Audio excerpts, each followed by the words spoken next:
यिर्मयाह बाब नंबर 27। जुए की अलामत। जब सिदकिय्याह बिन योशिय्याह यहूदा के तख्त पर बैठ गया तो फिर यिर्मयाह से हम कलाम हुआ। रब ने मुझे फरमाया, अपने लिए जुआ और उसके रसे बनाकर उसे अपनी गर्दन पर रख ले। फिर उदोम, मोआब, अमोन, सूर और सीदा के शाही सफीरों के पास जा, जो इस वक्त यरूशलेम में सिदकिय्याह बादशाह के पास जमा है। उनके हाथ उनके बादशाहों को पैगाम भेज। रब्बुल अफ़ा जो इसराइल का खुदा है फरमाता है कि मैंने अपना हाथ बढ़ाकर बड़ी कुदरत से दुनिया को इंसान और हैवान समेत खलक किया है, और मैं ही ये चीज़ें उसे अता करता हूँ जो मेरी नज़र में लायक है। इस वक्त मैं तुम्हारे तमाम ममालिक को अपने खादिम शाही बाबुल नबूकदनेस्सर के हवाले करूँगा। जंगली जानवर तक सब उसके ताबिया हो जाएंगे। तमाम अक़वाम उसकी और उसके बेटे और पोते की खिदमत करेंगे। फिर एक वक्त आएगा कि बाबुल की हुकूमत खत्म हो जाएगी।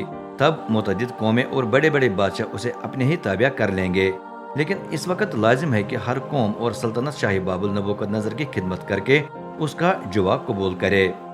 जो इनकार करे उसे मैं तलवार, काल और मोहलिक बीमारियों से उस वक्त तक सजा दूंगा जब तक वो पूरे तौर पर नबूकदनेस्सर के हाथ से तबाह न हो जाए। ये रब का फरमान है।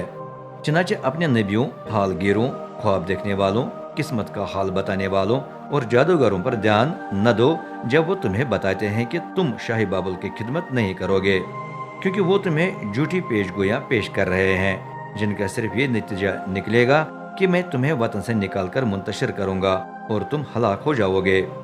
लेकिन जो कौम शाही बाबुल का जुआ कबूल करके उसकी खिदमत करे, उसे मैं उसके अपने मुल्क में रहने दूंगा और वो उसकी खेती बाड़ी करके उसमें बसेगी। ये रब का फरमान है।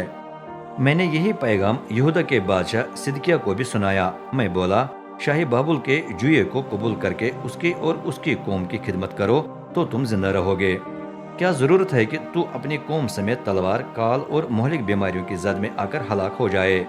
क्योंकि रब ने फरमाया है कि हर कौम जो शाही बाबुल की खिदमत करने से इनकार करे उसका यही अंजाम होगा। उन नबियों पर तवज्जो मत देना जो तुमसे कहते हैं तुम शाही बाबुल की खिदमत नहीं करोगे। उनकी ये पेशगोई झूठी है।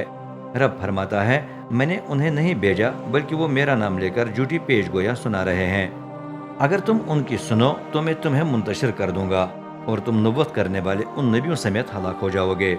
फिर मैं इमामों और पूरी कौम से मुखातिब हुआ। रब फरमाता है, उन नबियों की न सुनो जो नबूवत करके कहते हैं कि अब रब के घर का सामान जल्द ही मुल्क बाबुल से वापस लाया जाएगा।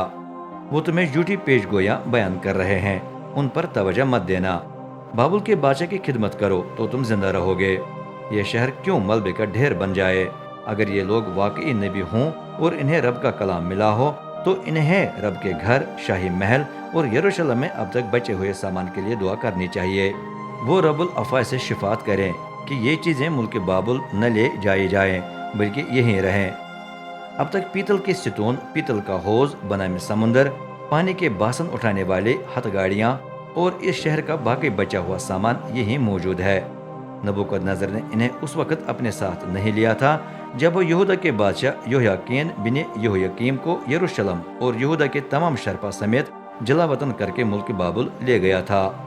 लेकिन रब्बुल अफ़ा जो इसराइल का खुदा है इन चीज़ों के बारे में फरमाता है कि जितनी भी कीमती चीज़ें अब तक रब के घर, शाही महल या यरूशलेम में कहीं और बच गई हैं, वो भी मुल्क बाबुल में पहुंचाई जाएंगी। वहीं वो उस वक्त तक रहेंगी जब तक मैं उन पर नजर डालकर उन्हें इस जगह वापस न लाऊं। ये रब का फरमान है।